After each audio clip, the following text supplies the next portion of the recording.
अरे बेल के पतैया में कवन गुण हो, भोला भैला दीवाना। बेल के पतैया में कवन गुण हो, भोला भैला दीवाना। भैला दीवाना भोला भैला दीवाना, भैला दीवाना भोला भैला दीवाना।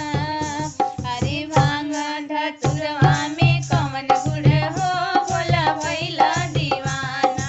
भांग धतुरवा में कवन गुण हो, भोला भैला दीवाना। बेल के पतैया में कवन गुण हो, भोला भैला दीवाना। बेल के पतैया में कवन गुण हो, भोला भैला दीवाना। सूरज न भावे सिर की जटा पे, सूरज न भावे शिव की जटा पे।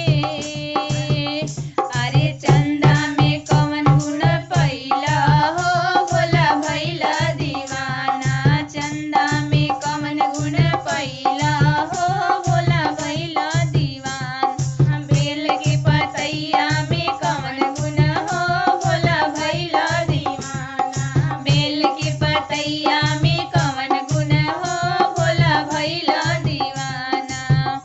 अरे हरवा न भावे भोला की माला न भावे, हरवा न भावे भोला की माला न भावे। अरे सर्प के माला में कवन गुण हो, भोला भैला दीवाना। सर्प के माला में कवन गुण हो, भोला भैला दीवाना। बेल के पतैया में कवन गुण हो, भोला भैला दीवाना। बेल के पतैया में कवन गुण हो, भोला भैला दीवाना। जमुना न भाई भोला के सरजू न भावे, जमुना न भाई भोला के सरजू न भावे। अरे गंगा के धारा में कवन गुण हो, भोला भैला दीवाना। गंगा के धारा में कवन गुण हो, भोला भैला दीवाना। बेल के पतैया में कवन गुण हो, भोला भैला दीवाना। बेल के पतैया में कवन गुण हो, भोला भैला दीवाना। हाथी न भाई भोला के घोड़ा न भावे, हाथी न भाई भोला के घोड़ा न भावे। बसहा बैलवा में कवन गुण हो, भोला भैला दीवाना। बसहा बैलवा में कवन गुण हो, भोला भैला दीवाना। बेल के पतैया में कवन गुण हो, भोला भैला दीवाना। बेल के पतैया में कवन गुण हो, भोला भैला दीवाना। चूड़ी न भाई भोला के कंगन न भावे, लहठी न भाई भोला के कंगन। अरे डम डम डमरुआ में कवन गुण हो, भोला भैला दीवाना। डम डम डमरुआ में कवन गुण हो, भोला भैला दीवाना। बेल के पतैया में कवन गुण हो, भोला भैला दीवाना। बेल के पतैया में कवन गुण हो, भोला भैला दीवाना।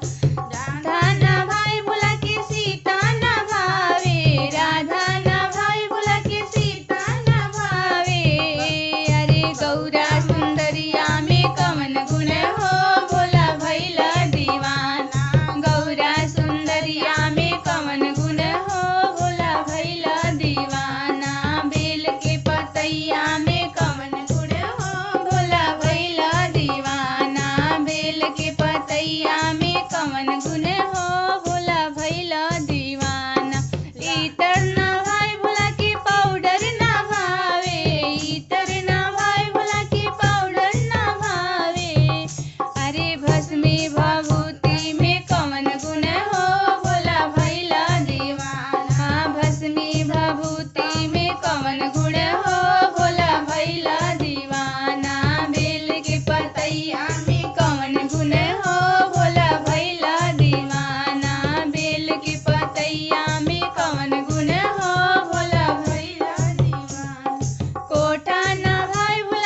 में